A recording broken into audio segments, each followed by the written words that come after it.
Sometimes in life, you find things about yourself you don't like.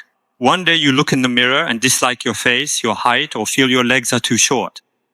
You said you don't know how to love yourself, but how exactly does one love themselves? What does that even mean? What is it really?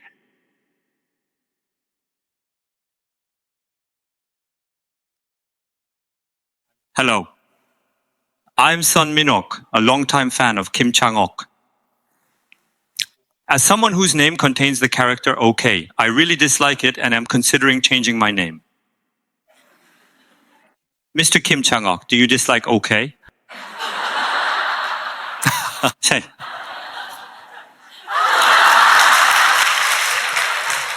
See, this is why I should really screen these beforehand, but I was trying to be fair, and this is what happens.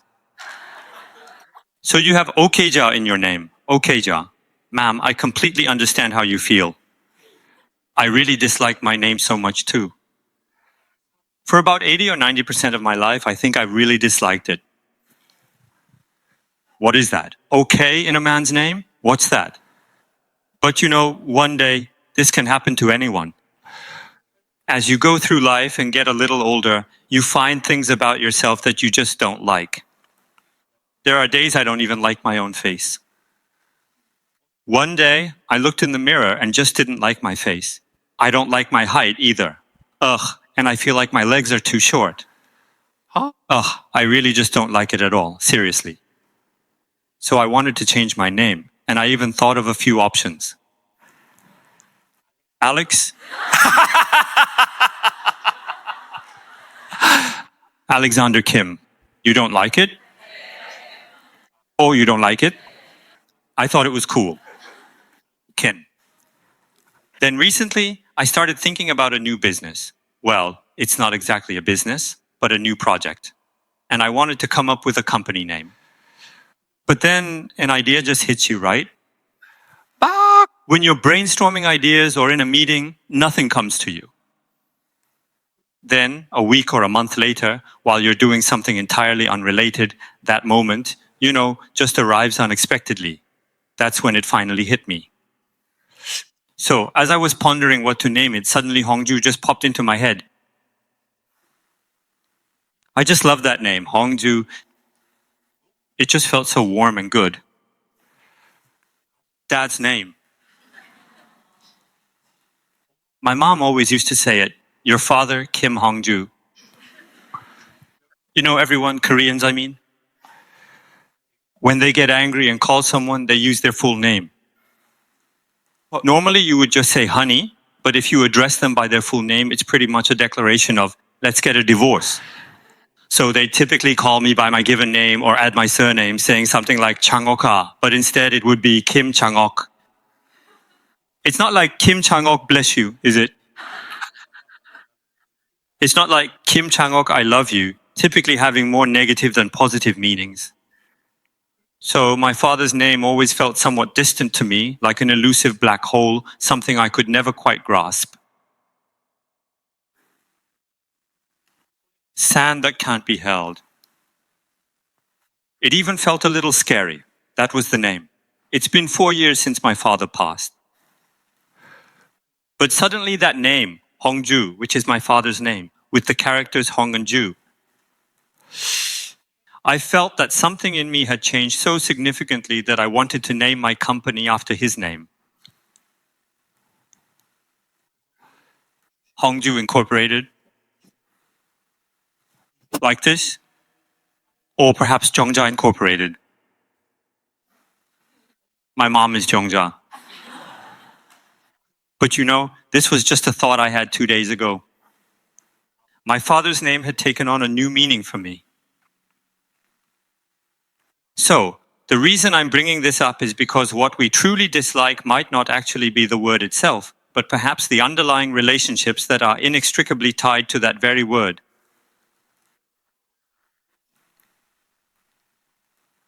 So, if those relationships are good, we sometimes find that something a bit old-fashioned can feel more affectionate.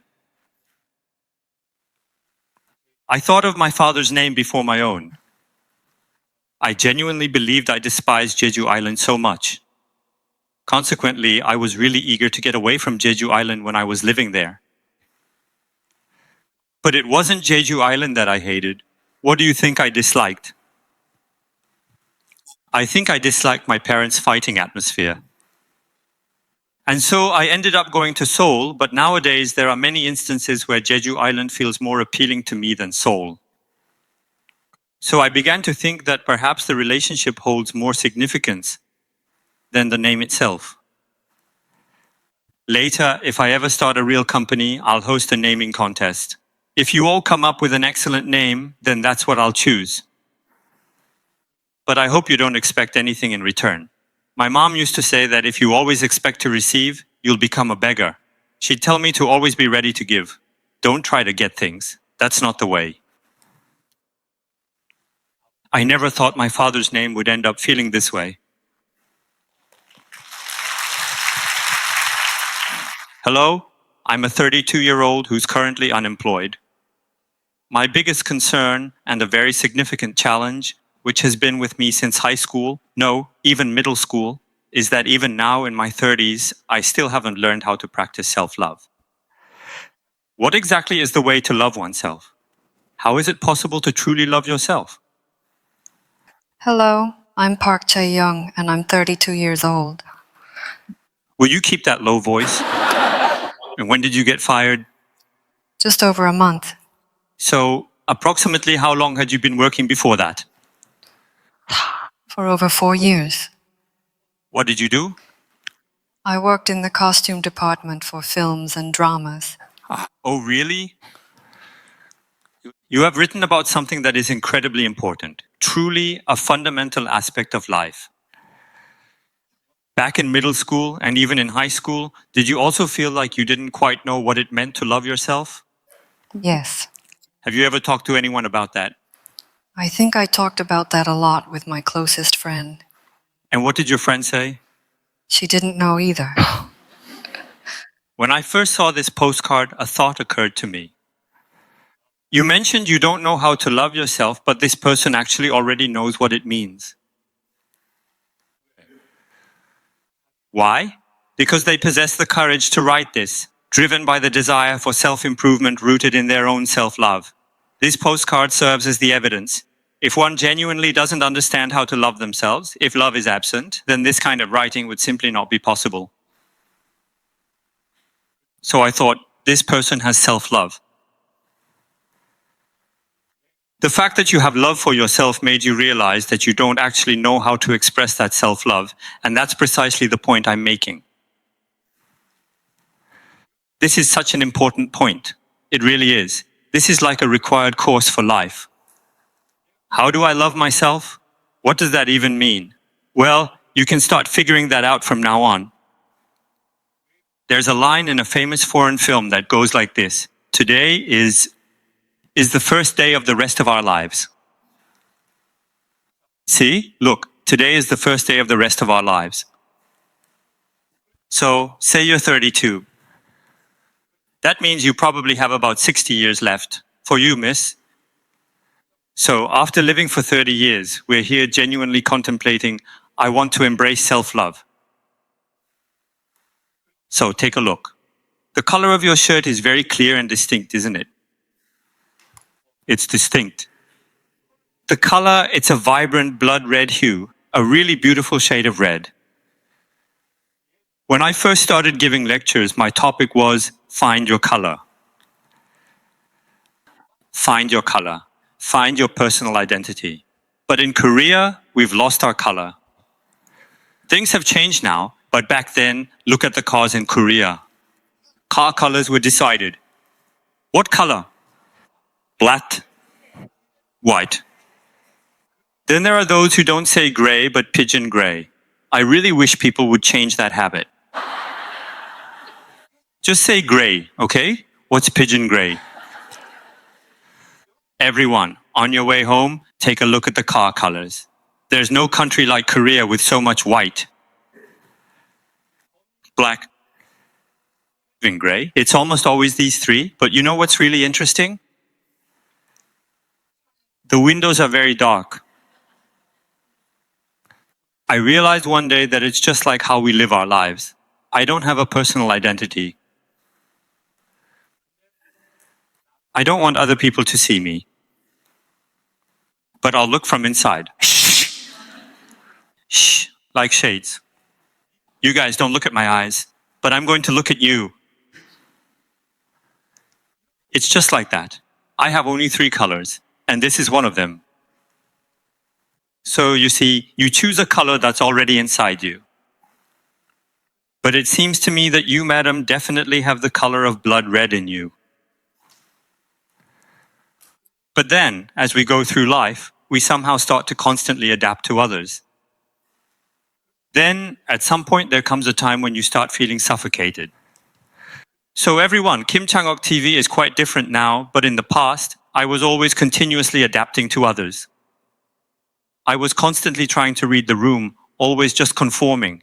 I'd even adjust my tone to be humorous, all the time, because if I didn't, things simply wouldn't progress or continue. So while adapting led to good things, it also led to illness. I became obsessive. I couldn't breathe. Work was good, but I felt stifled. So I decided this situation absolutely needs to be improved. And I started trying to do that when I was 15. I don't want to discuss age. A little later. But this young woman here realized it at 32. I envy and congratulate you. At 32, I couldn't imagine that. But after over 20 years of that, issues started to surface. I couldn't breathe. That's one reason I started the boring Kim Chang-ok TV. I'll just do it in the tone I want. I'll try to train myself as much as possible like that. So for this, the number of subscribers, the number of comments. I told myself, I'm really not going to look at that stuff. I need to challenge myself. But I found myself looking even more. I check it like stocks daily. I tell myself, don't look, don't look, don't. But it won't happen all at once, but I'll keep trying. To just be myself with my own rhythm and not try so hard to entertain people. Don't just strive for results, because I'm already trained like a hunting dog, you see. Get results. I have to complete this mission, this sense of duty. I really need to achieve my goals. I'm not in it. Then one day I hated watching those videos. I should be grateful. But I think this young woman has caught on to that feeling in her early 30s. But what exactly went right here? She came here because she loves herself, that's what. She knows. She came. With whom? I came alone. It's not easy. To arrive alone on a Saturday, without a job, having gone to all the trouble of styling your hair beautifully, wearing 6 bracelets, that's not easy. Wow, many bracelets. She says she's jobless, but has so many. Those bracelets look nice. I see you're wearing 3 or 4 really pretty ones. 2 rings, like the merciful guy in 300. You're like him. The one covered in bracelets and necklaces. When unemployed, one often gets busier or just loses all energy, right? You came here because you love your life. We didn't just come here to listen to a lecture. It's just a symbol. Here's what I suggest. You have to earn money, right? You need to make money now, correct? Then let's use our talent to make some money. You gotta make a living. That's simply the honest truth. What's more honest than working to support ourselves? But let's not just do that. We should be grateful for that, but from now on, let's dedicate 1/10 of our lives purely to ourselves.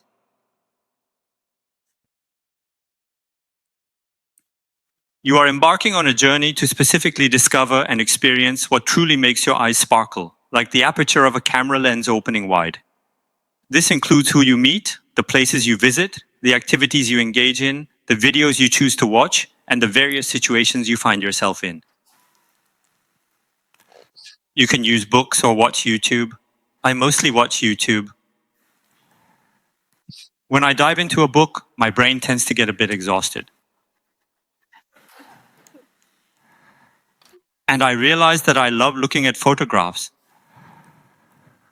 So when I look at photos, photo books, and things like that, I get energized even when I'm tired. But you can't find it all at once, nor do you need to. Let's use 1/10 of what we earn. For yourself.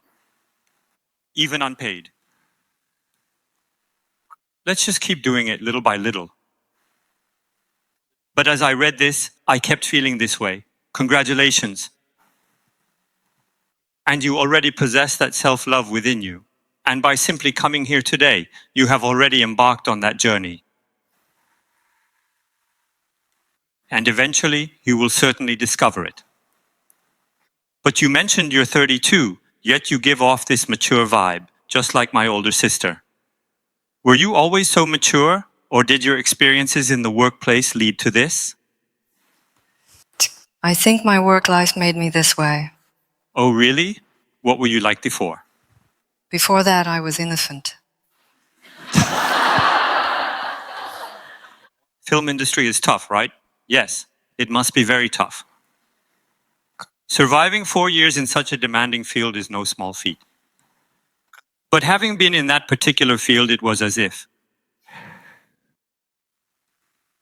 It's as if you've been training for 4 years like a trained hunting dog with sandbags strapped to you on a sandy beach. So, whatever this young woman chooses to pursue in the future, the inner strength she built by persevering through those difficult times will surely provide a strong foundation for anything she endeavors. Indeed. Glad you came. Please record a video message for yourself. So young. I think you already love yourself enough. Go.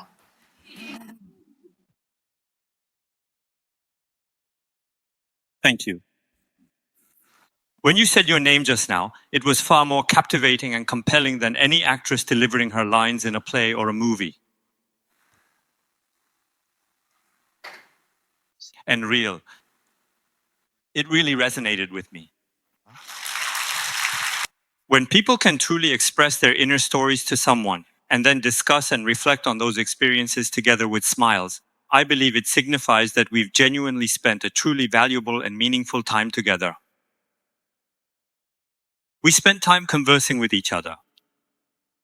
Even though no savior will suddenly appear to perfectly resolve all our problems, I think it's quite beneficial to honestly discuss things to some extent and take the time to think about them together.